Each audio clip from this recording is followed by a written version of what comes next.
नामालूम अफराद आए हैं रात के पिछले पहर अंधेरे में और कैमरे अचानक बंद हो गए।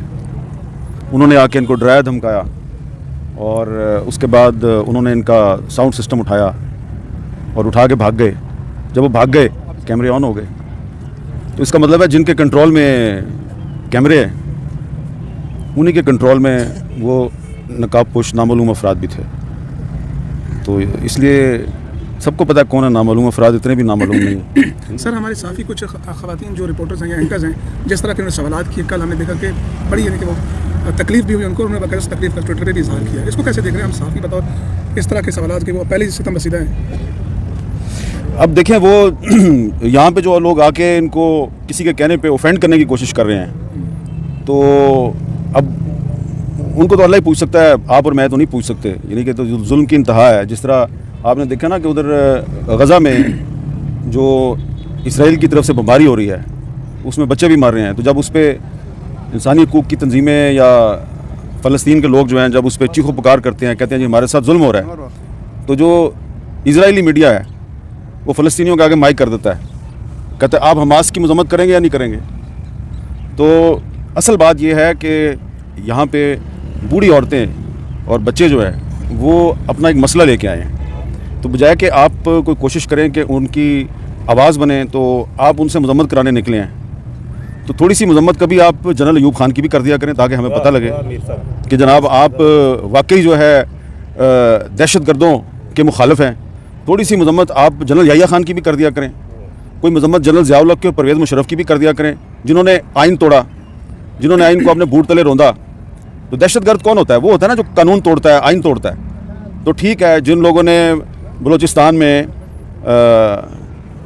बम धमाके किए हैं या ख़ुद कुछ हमले किए हैं, हम उसकी मज़म्मत करते हैं, ठीक है। लेकिन जिन लोगों को इस मज़म्मत का बड़ा शौक़ है कि आप दहशतगर्दों की मज़म्मत करें, वो आइन तोड़ने वाले दहशतगर्द फ़ौजी डिक्टेटरों की भी मज़म्मत करके दिखाएं। परवेज़ मुशर्रफ से बड़ा दहशतगर्द कोई नहीं है पाकिस्तान में, जिसकी वजह से ये मिसिंग पर्सनस का मसला शुरू हुआ है, जिसने एक दफ़ा नहीं 2 दफ़ा पाकिस्तान का आइन तोड़ा, ठीक है। और उसको पाकिस्तान की जो जुडिशरी है उसने भी रिलीफ दी, सब ने रिलीफ दी। लेकिन अगर रिलीफ नहीं मिलती तो इधर जो एक बूढ़ी माँ बैठी हुई है उसको रिलीफ नहीं मिलती। तो मीडिया का काम ये होता है to become the voice of the voiceless. अगर आप वॉइसलेस की वॉइस नहीं बन सकते तो कम से कम आप अपने 2 नंबर किस्म के घटिया सवालात के ज़रिए किसी मजलूम के ज़ख्मों पे नमक तो ना छिड़कें। आपका काम सहाफ़त है, सहाफ़त करें, ना कि आपका काम यह है कि आप खुफिया एजेंसियों के टाउट बन के और मजलूम लोगों के ज़ख्मों पे नमक छिड़ें। आपको शर्म आनी चाहिए। बहुत शुक्रिया। ये हमद मीर साहब बलोचों के साथ हमदर्दी के लिए यहाँ पहुँचे हुए हैं। डॉक्टर महरंग जो हैं वो बारहा इस बात का एतराफ़ कर चुकी हैं कि कहीं पे कोई भी दहशतगर्द हम उसकी मज़म्मत करते हैं। इसके बावजूद यहाँ पे बहुत सारे एंकर्स आते हैं और इनसे यही बार बार सवाल पूछा जाता है कि आप उनकी मज़म्मत करें, मज़म्मत करें। लेकिन पिछले जब से आए हुए हैं हम यहाँ पे कवर कर रहे हैं, 1 दफ़ा नहीं, 2 दफ़ा नहीं, सैकड़ों बार डॉक्टर महरंग जो हैं वो इस बात का एतराफ़ कर चुकी हैं कि पाकिस्तान के अंदर जो भी दहशतगर्दी करता है हम उसकी मज़म्मत करते हैं। वो किसी भी तबके से हो, किसी भी कबीले से हो, किसी भी सूबे से हो, हम उसकी मज़म्मत करते हैं। हमद मीर साहब ने इस हवाले से बता दिया कि पाकिस्तान के अंदर वो सहाफ़ी जो सिर्फ यहाँ पर डॉक्टर महरंग के सामने माइक करके उन्हें इमोशनली ब्लैकमेल कर रही होती हैं कि आप इस बात की मज़म्मत करें, तो डॉक्टर महरंग इस बात की कई बार पहले मज़म्मत कर चुकी हैं। नाज़रीन, आज यहाँ पे धरने को तकरीबन 1 महीना और 1 दिन हो चुका है। ये वो बलोच हैं जिनके लवाहिकीन, जिनके प्यारे पिछले कई सालों से गायब हैं, नहीं पता वो कहाँ पे हैं, किस हाल में हैं, ज़िंदा हैं या नहीं ज़िंदा। यहाँ पे वो ख़वातीन भी मौजूद हैं जिनके जो शोहर हैं वो पिछले 20-20 साल से लापता हैं, और वो अपने मुफ्तियान कराम, अपने उलमा से ये सवाल पूछती हैं कि क्या हम दूसरी शादी कर सकते हैं। ये इंतहाई तशवीशनाक बात है, ये इंतहाई अफसोसनाक बात है कि एक ऐसी औरत जो पिछले 20 साल से अपने शोहर का इंतज़ार कर रही है और वो अपने किसी आलम से, किसी मुफ्ती से ये सवाल करे कि क्या मुफ्ती साहब मुझे इस बात पे फतवा दें कि मैं दूसरी शादी कर सकती हूँ। मेरा शोहर पिछले 20 साल से नहीं आ रहा, वो ज़िंदा है, मर गया, इस बात का किसी को इल्म नहीं।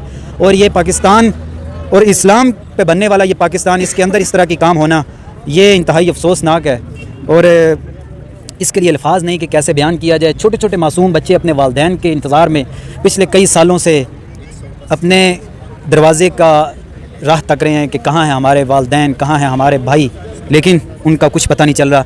तो आज की ये अपडेट है। यहाँ पे इजहार यकजहती के लिए मुख्तलिफ़ कम्यूनिटी के लोग जो हैं वो यहाँ पे तशरीफ़ लाते हैं और इनके साथ हमदर्दी करके वापस चले जाते हैं। पता तो उस दिन चलेगा जब इनके कोई गैबशुदा, गुमशुदा लोग जो हैं वो वापस अपने घरों को लौटेंगे और ये जो कैंप है, जिस कैंप में बैठी हुई 70-80 साल की माँ अपने बच्चे की राह तक रही है, 10-12 साल का बच्चा अपने वालिद की राह तक रहा है, उसको उस दिन सुकून मिलेगा।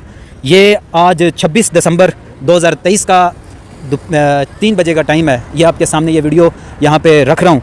तो तमाम देखने वालों से यही अपील है, अगर आप रावलपिंडी इस्लामाबाद से हैं तो इनके साथ तावन के लिए यहाँ पे पहुँचें, हर किस्म का तावन करें इनके साथ और हर किस्म की हमदर्दी इनके साथ करें। और बाकी बहुत सारे जो हमारे दोस्त अहबाब हैं वो यहाँ पे आते हैं और यहाँ पे मनफी प्रोपेगेंडा करके जाते हैं। उनसे अपील यही है कि इनका दर्द समझें और इनके लिए दुआ करें। इसके साथ ही मुझे इनाम गुराया को इजाज़त दीजिए। अल्लाह हाफ़िज़।